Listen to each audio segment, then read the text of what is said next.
반갑습니다. 저 이번에 이제 민사소송법 과목을 맡게 된 김광욱 변호사라고 합니다. 잘 부탁드립니다. 이제 바쁜 시간 내주셔가지고 이렇게 저녁 시간에 민소법 이제 선택을 이제 결정을 하셨던지 아니면 이제 조금 고민이 되실 수도 있는데, 오늘 이제 제가 드리는 말씀 잘 들어보고 민사소송법 이제 선택하시면은 이제 저랑 같이 공부하시든 다른 선생님이랑 같이 공부하시든 재미있게 이제 민사소송법을 이제 공부하실 수 있도록 제가 도움을 드리는 시간을 갖도록 하겠습니다. 바쁘시니까 이제 각설하고, 제가 드린 프린트 한번 같이 보겠습니다. 프린트 보면은 뭐 민사소송법 입문 강의라고 해서 나와 있는데, 자, 민사소송법 공부 방법론이라고 제가 써놨습니다. 로마자 1번 공부 방법론이라고 써놨고, 제가 아라비아 숫자 1번으로 민사소송법이 어려운 이유라고 해놨어요. 어려운 이유. 자, 근데 이런 말씀 드리긴 제가 좀 부끄럽지만, 저도 이제 법학 과목을 뭐 여러 가지 들어봤는데, 뭐 민법도 있고, 민법 굉장히 어렵죠. 민법도 있고 뭐 다 여러 가지 뭐 상법이고 뭐 행정법이고 다 들어봤는데, 저 개인적으로는 민사소송법이 꽤 어려웠어요. 처음에 이제 초심자로 민사소송법을 진입했을 때. 근데 그게 제가 이제 지금 들어와서 왜 민사소송법이 처음에 어려웠을까? 이게 돌이켜 생각해 보니까, 이 민법 같은 경우에는 실체법이잖아요. 민법 같은 경우는 실체법이기 때문에 우리가 일상생활을 살면서 민법과 연결된 이 법률 행위들을 많이들 하면서 삽니다. 예를 들면은 이제 여기 이제 자취하러 만약에 오셨다면은 그 월세방 구하시잖아요. 단기간을 사실 거.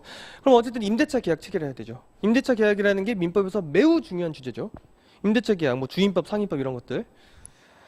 그리고 예를 들면은 뭐 또 뭐 있어요? 친구가 야, 나 급한데 나 100만 원만 빌려주라. 뭐 이럴 수도 있죠. 그러면은 100만 원 빌려주면서, 야, 미안한데 우리 뭐 이거 뭐 담보라도 하나 받아놔야겠다. 이럴 수도 있고, 그냥 뭐 줄 수도 있고요. 그러면은 뭐 증여가 될 수도 있고요. 소비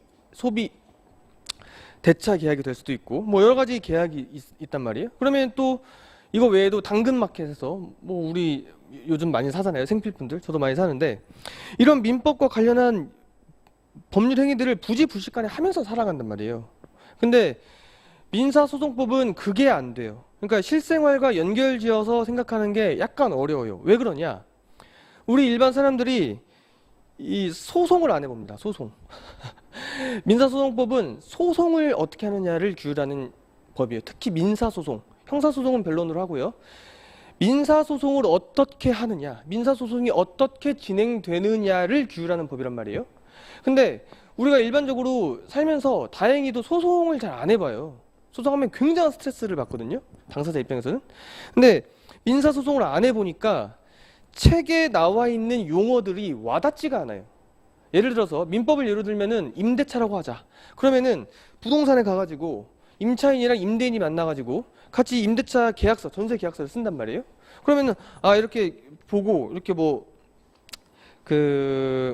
요즘 그거 다 등기부 떼보잖아요. 등기부 떼면서 저당권이 있는지 보고 뭐 선순위 몇 순위인지 보고 이런 거 다 보잖아요. 그런 행위를 하니까 우리 일생생활에 적용시킬 수 있는데, 민사소송법은 예를 들어서 변론이라고 합시다. 변론이라는 파트가 민사소송법에 있다고 하면, 변론을 한다고 하는데 변론이 대체 어떻게 하는 거냐? 이게 헷갈린단 말이에요. 왜냐면 TV에서는 무슨 뭐 이것저것 뭐 영화 보면 법정 드라마도 있고 영화도 많이 있잖아요. 근데 그런 것들은 대부분 다 형사소송이고, 변론을 정말 일어나가지고 뭐 판사님 뭐 이 있습니다 이렇게 하는 것인지 감이 안 와요. 법원을 안 가봐가지고. 예를 들면 또 증거조사라고 합시다. 증거조사라는 파트가 있는데, 증거조사를 대체 어떻게 한다는 거야?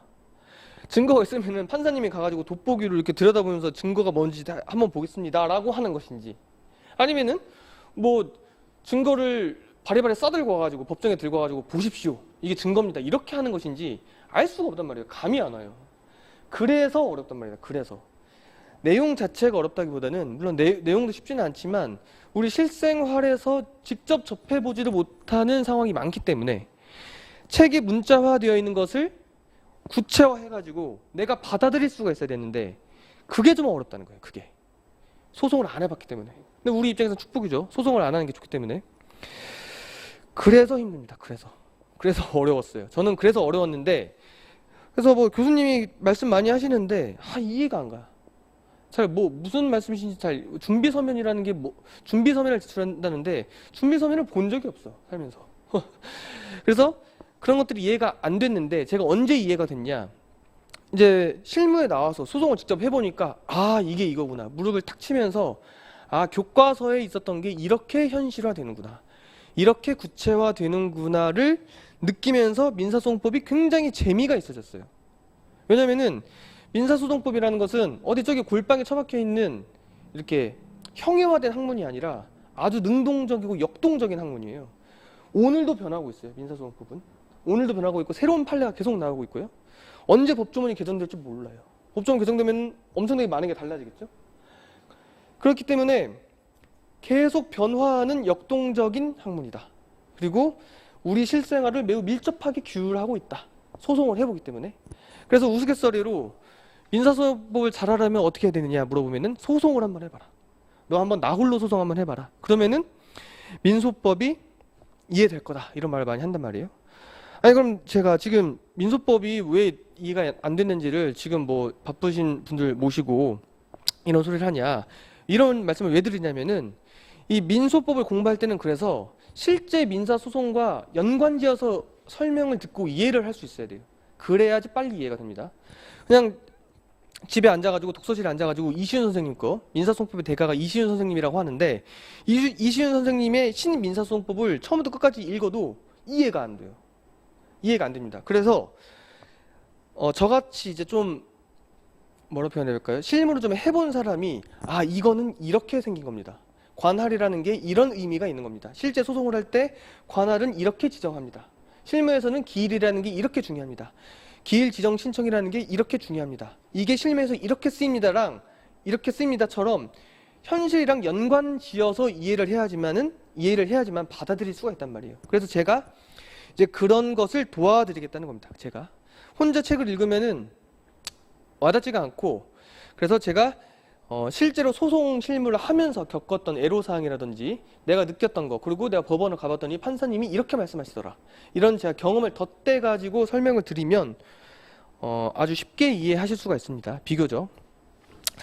그래서 제가 이 말씀을 드리기 위해서 이제 해보지 못했기 때문에라는 부제를 두고 거기다가 제가 시간을 할애한 겁니다.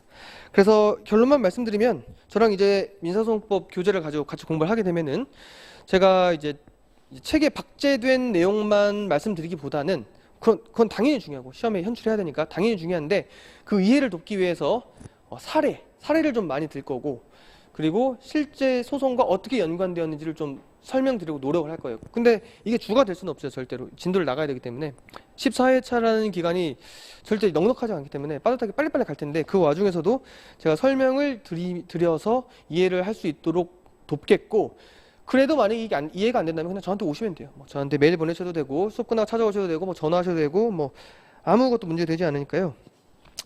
자, 그래서 이제 그런 말씀을 드린 겁니다. 다음으로 넘어가서, 자 이제 이게 서론이 좀 길었고, 다음으로 이제 수험 과목으로서의 민사소송법 대비하기라고 나와 있습니다. 아라비아 숫자 2번으로.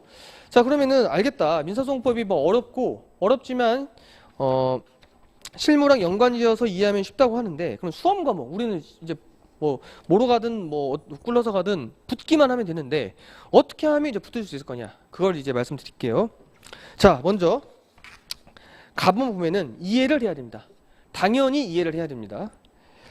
근데 우리가 이해를 해야 된다는 말은 고등학교 때부터 뭐 엄청나게 들었죠. 수학 공식 이해해야 된다, 뭐 영어도 뭐 어근을 이해해야 된다, 의미를 이해해야 한다, 그런 말 많이 하잖아요. 근데 민사소송법은 정말 이해를 해야 돼요. 이해를 반드시 해야 됩니다. 왜냐하면 이게 양이 많기 때문에 이해를 하지 않으면 금방 까먹어요. 이게 이 제도가 왜 이렇게 생겨먹었는지, 이게 왜 이렇게 되는지를 이해하지 않고 그냥 판례를 기계적으로 문구만 외우면